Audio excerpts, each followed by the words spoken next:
Greetings from the School of Christian Mysticism. This is the weekly meditation, and it's inspired by the passages set for today. Samuel 2, verses 1 to 10, Mark 3, verses 31 to 35, and Psalm 85.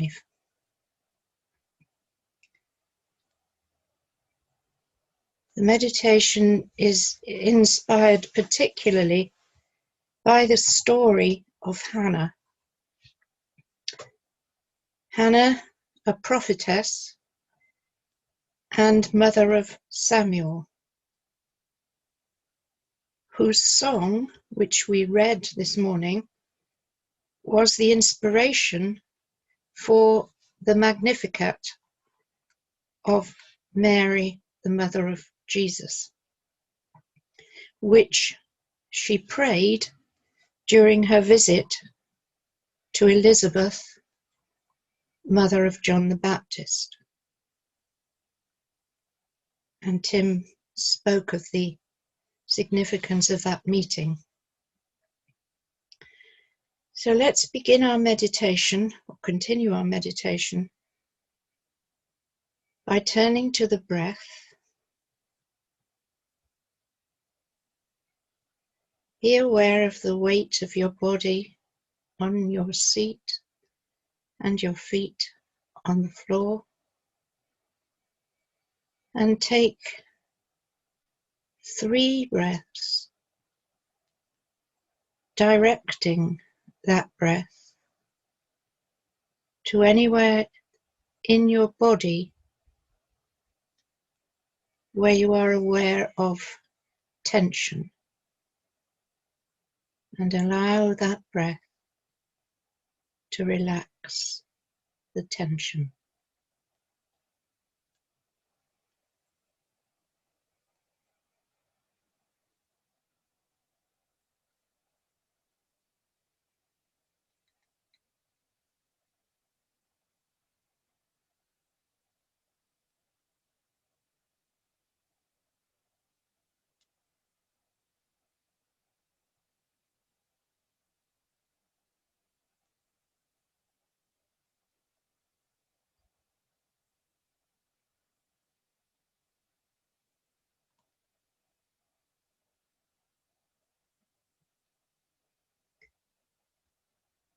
Now focus your attention on your mind,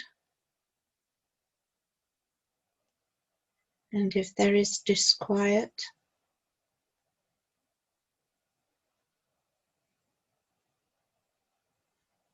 or worry, or conflict in your mind,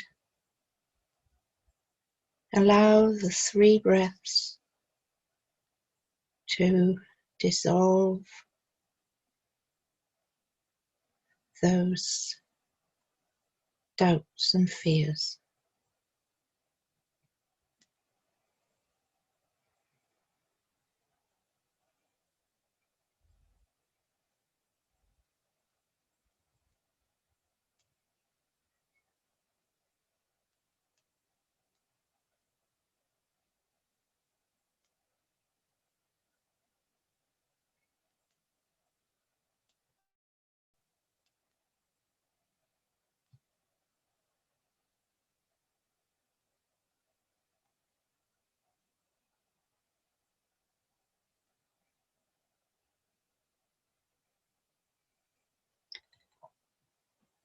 And now rest your mind in your heart, and if there is pain of any kind in your heart, hurt, grief,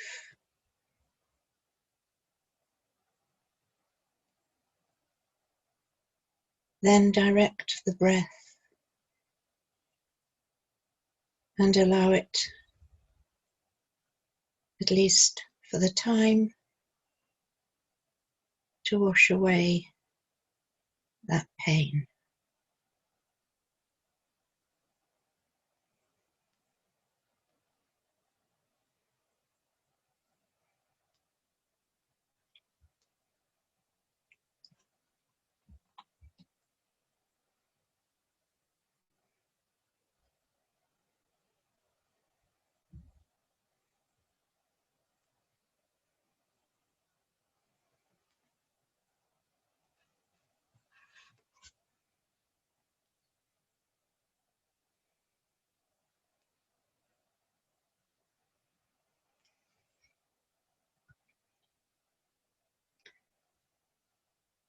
Now, Hannah was a first wife, and she had to suffer the indignity of being barren,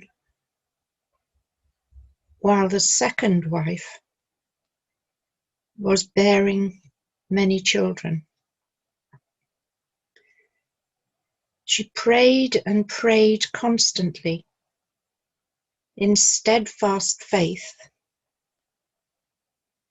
even against all probability,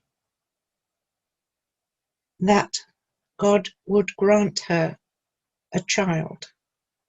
We have to remember that to be barren in those days was considered almost a disgrace, and the woman was always blamed, of course.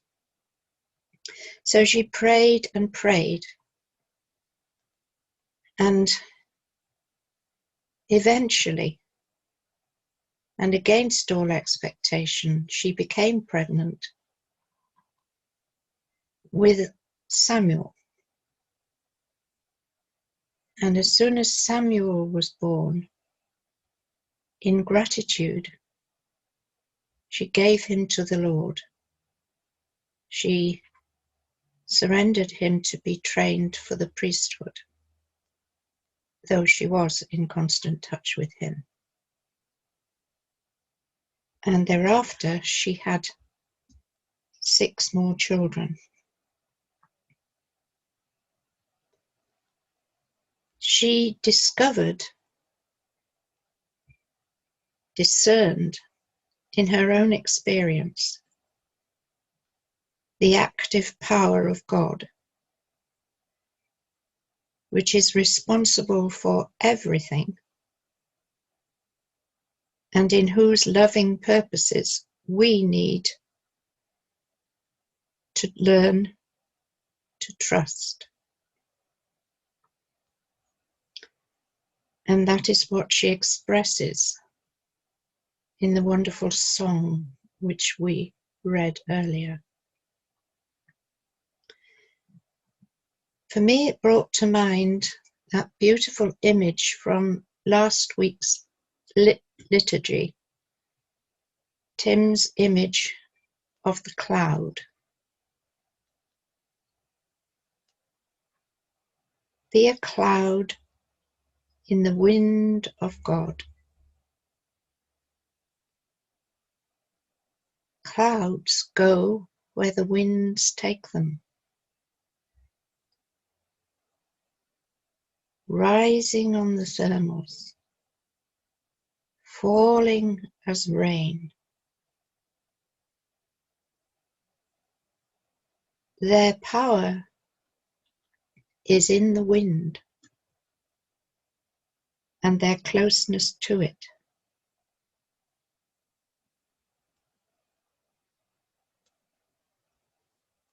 Now rest in that image, that eloquent image, seeing yourself surrendering your life to the wind, to the power of the divine inherent in everything. Not drifting, but allowing yourself to be effortlessly propelled.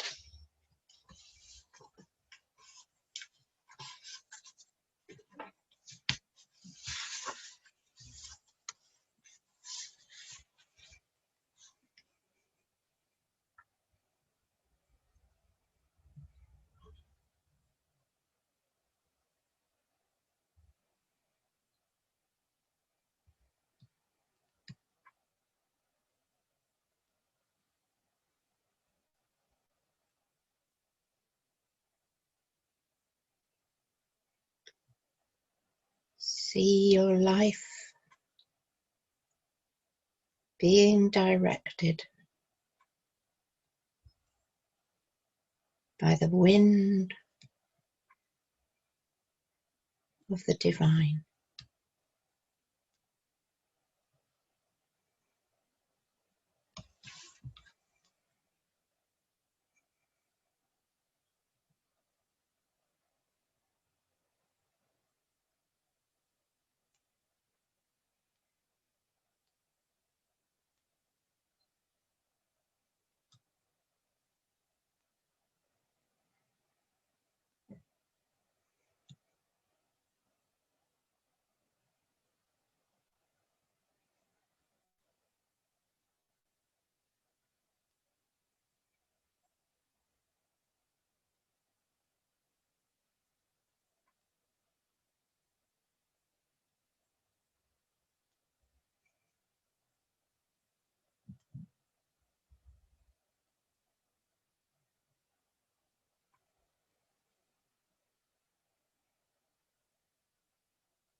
But even as we struggle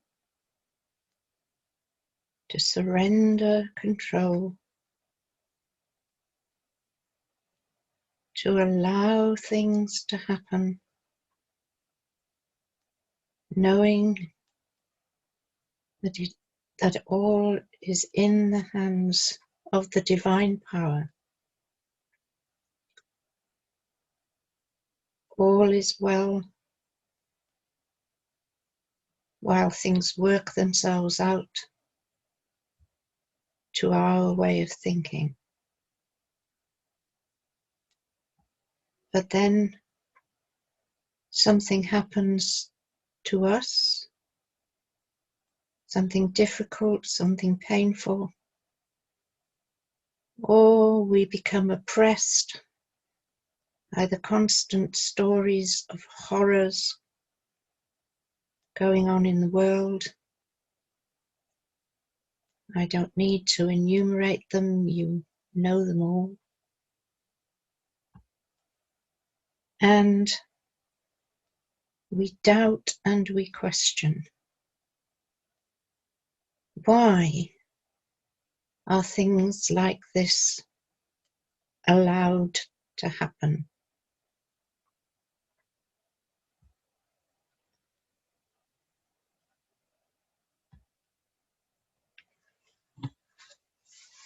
And this put me in mind of a Sufi story, which some of you will know, the story of Moses and Khidr. Khidr is a mysterious figure in Islam and in Sufism. He's, I suppose, the embodiment or an embodiment of divine guidance. But there's something mysterious and ancient about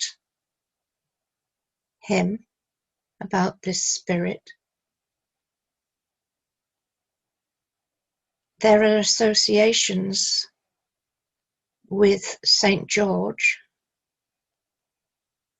who became the patron saint of England, and also with the Green Man, that strange, eloquent figure of nature. But supremely, he is a spirit, a prophet, who is said to understand the mysterious ways of the divine. And the story goes that Moses encountered Khidr, is said to have encountered him at a place where the two seas meet. And that's a wonderful image that we might explore at another time. So at this place, Moses encountered Khidr. And in awe, he said to him, "May I follow you so that you may guide me by that which you have been taught?" And Khidr replied, "Well, you won't be able to cope with what I try to teach you, because it's beyond your knowledge." And Moses says, I will be very patient and tolerant. I will not disobey you in anything." So Khidr says, "Well, if you want to follow me, you mustn't ask any questions about what I do until I speak to you about it." And Moses agreed. So they set out together and they embarked on a ship. And immediately Khidr bored a hole at the bottom of the ship. And Moses exclaimed, "What on earth are you doing? Are you wanting to drown the passengers?" And Khidr replies, "Did I not tell you that you would not bear with me?" "Sorry," says Moses. "Please don't be angry with me." So they continued on their journey until they met a young man. And Moses' companion, Khidr, killed the young man. And Moses again exclaimed, "You've killed an innocent man who had done nothing wrong. That's wicked." And Hiddah replied patiently, "Did I not tell you that you would not bear with me?" And Moses said, "If ever I question you again, abandon me, for then I would have deserved it." So they continued until they came to a certain city. There they asked the people for some food, but the people refused. And this is a terrible breach of hospitality in the East. But there was a wall around the city which was on the point of falling down, and Hiddah set about repairing it. And Moses was again astonished and said, "You could have asked for payment for that because they didn't offer you any food." Hiddah's reply was, "We have to separate now. But first I will explain to you the meaning of those acts which you could not bear to watch patiently. The ship belonged to some poor fishermen. I damaged it because if it had gone to sea, it would have been captured by a king who was seizing every boat by force. The young man was a criminal who would have committed many crimes that would have brought sorrow to many people, including his parents. And as for the wall, it belonged to 2 orphan boys in the city, whose father was an honest man. Beneath the wall, their treasure is buried, and it's waiting for them to grow to manhood. Everything I did was not by my own will. That is the meaning of my acts, which you could not bear to watch with patience."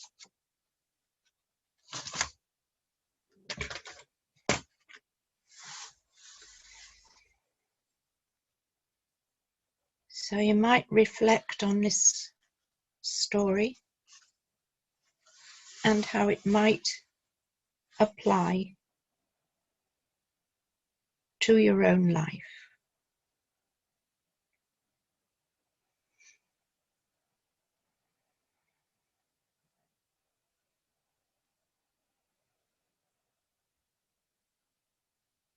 Have there been times when you felt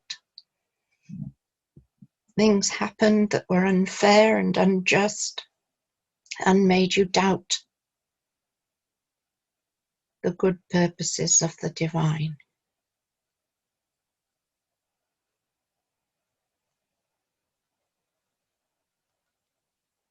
And did some of them work out ultimately to your advantage? And if they did, will not others?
Tim's image of the cloud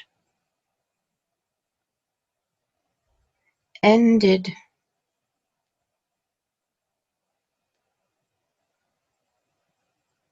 in two very significant lines. Their power is in the wind,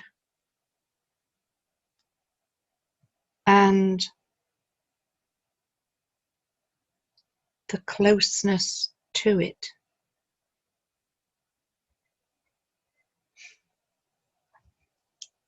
There is an Arabic word which represents this universal power and purpose to accomplish everything. And this power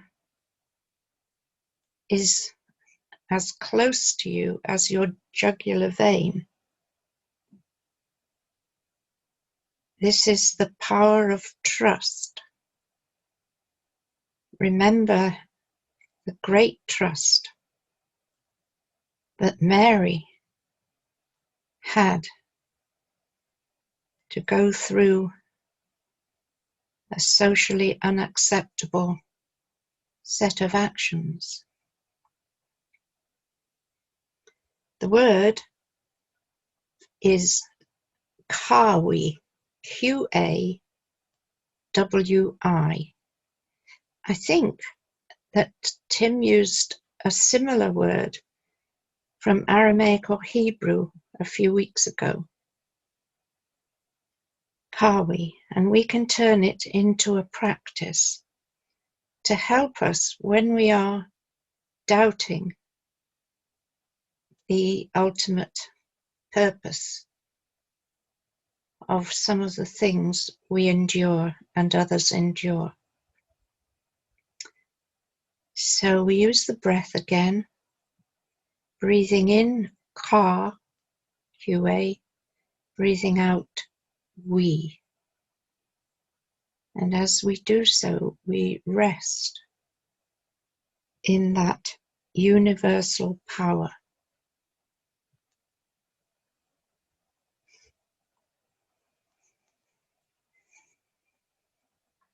Breathe in Ka, breathe out we. Ka, we.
Now release the breath and the word and rest in the inner music of the practice.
My soul gives glory to the Lord.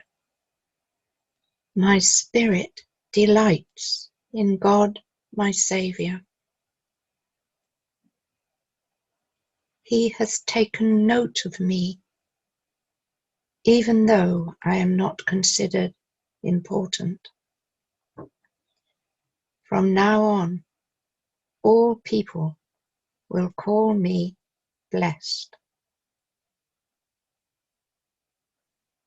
The Mighty One has done great things for me. His name is holy.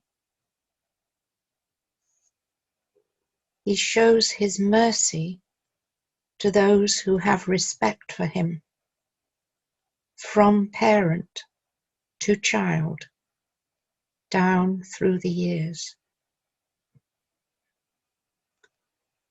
He has done mighty things with his powerful arm.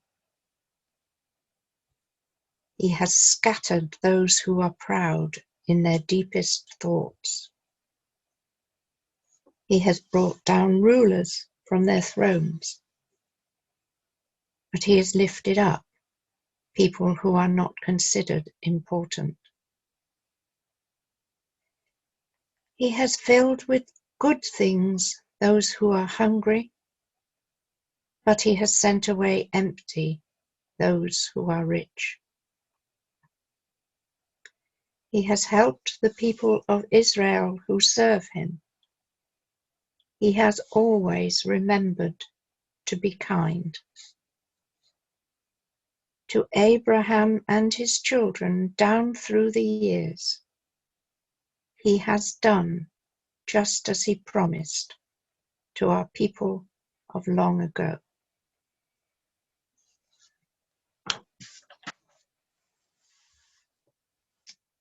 Mary's words inspired by Hannah's song. Thank you.